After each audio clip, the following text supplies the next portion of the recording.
Hi, my name is Mark Alex, and I'm here to talk about Mr. Right, the song that I made. So um, yeah. So I guess the song was really inspired by a lot of events and a lot of music that I've been listening to lately, and events I've been pondering over. It's really weird writing songs about love in general, just because everybody has like such a different experience with relationships, with significant others, with um, just love in general. Somebody who came from maybe divorced parents could have like an idea of love, while somebody else that comes from like a single parent or a nuclear family or something could have a totally different outlook on it. So it's really weird when you're writing songs about love, because your whatever your experience is, you kind of bring that to the table. And I write all my music on my own. I don't really show anybody anything until the final product. um, so like every time I write something, I'm always sitting here thinking like, oh shit, I think I'm like the only person to ever go through this type of stuff, you know. And it's really such a good feeling though when I show somebody a song, whether it's about a girl, whether it's about just relationships or anything in general that's love. That somebody usually is like, oh bro, I feel this. I feel like I understand where you're coming from. So this song is really about just kind of I wanted this song to really have a different vibe. A lot of people that I showed the song to after it was done were like, oh bro, I've never heard you make anything like this. It's really cool though. And that was on purpose, because I really wanted to make something that I guess didn't necessarily fit into the rest of my music. Blurry Songs was such a a depressive and druggy feel, because that was me kind of just dealing with those feelings I had when I was deep into like doing drugs and stuff like that. And so I wanted this EP and this song specifically to really resonate with a different vibe, but still be kind of I guess grim in a way, not like death grim, but like just grim in the sense of like, oh, this is not what I think it is. All right, so now we're gonna break down the song. So this song, the process of it is basically just like any other one of my songs. I started out with the beat, with like the instrumental, I guess, the sounds. And then I added the drums, freestyled on it, and then from the freestyle, kind of just made the song from there, just wrote it and stuff. So the process is usual. um, but this one, it at least had some structure to it, at least. So I'll start. I'll get into that. So um, as you can see here, I am in Logic Pro X. I'm using Omnisphere as usual. So let's start with the pad. It is a Vox Pad Dark Wheel Ooze. As you can see here, I don't really name anything, so I'm a piece of shit. But so let's start with that.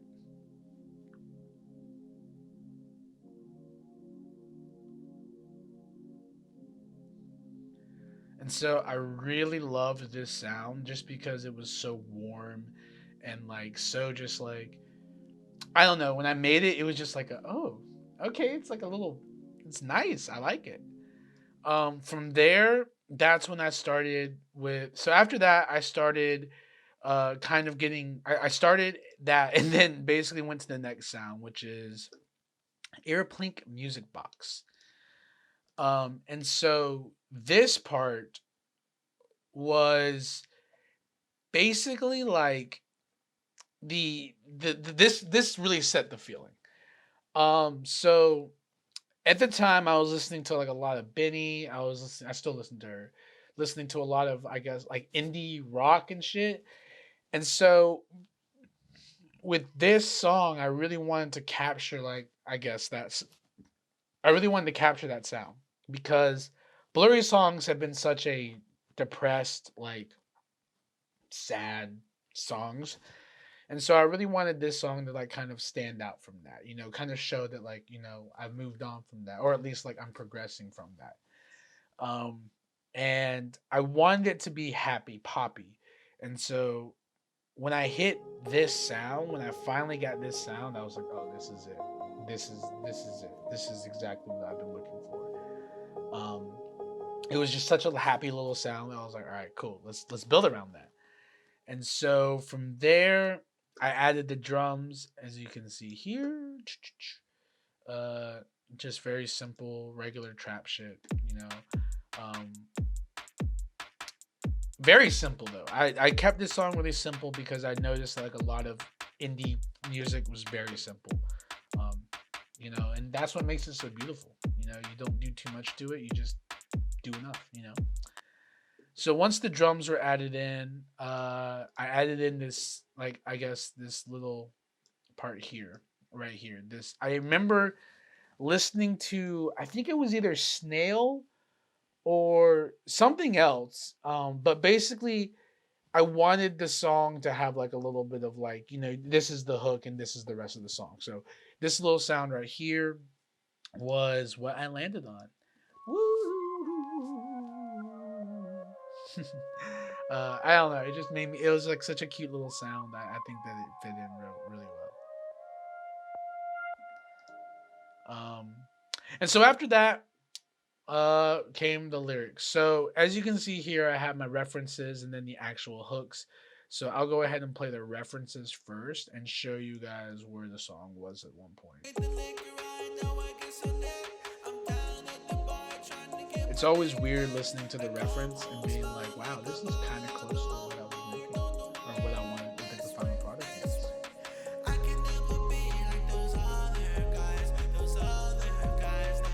And so, like I said, like, a lot of the stuff that is in the reference usually gets left in. I maybe just like change up words or change up, like, maybe like just, I don't know, like a cadence or something. But I love working from references just because, like, I'll have an idea of what I want. And trust me, like, it wasn't like, as you can see here, this is number Untitled 3, number 2.1, 2.4. So there were a lot more freestyles that I did, but I just, kind of erased them, and then just eventually I'll get one that I like, and I'll be like, all right, I'll listen to that for like maybe a week or so, and then go and like actually while I'm listening to it, write it, and then I'll go back in and actually finish the actual song, get structure to it. So as you can see here, this is the final product of that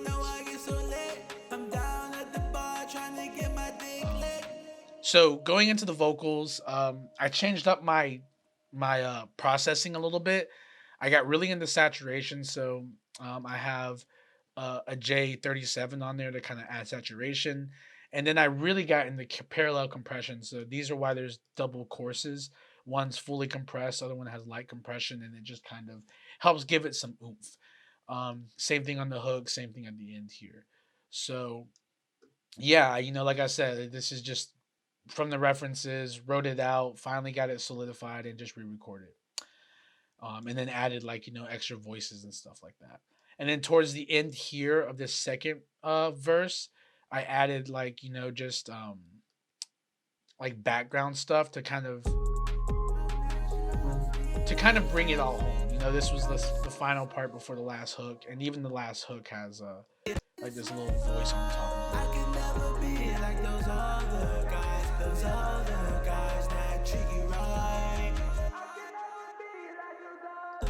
And again, that stuff right there is just to kind of help put some oomph behind it and kind of give it like a,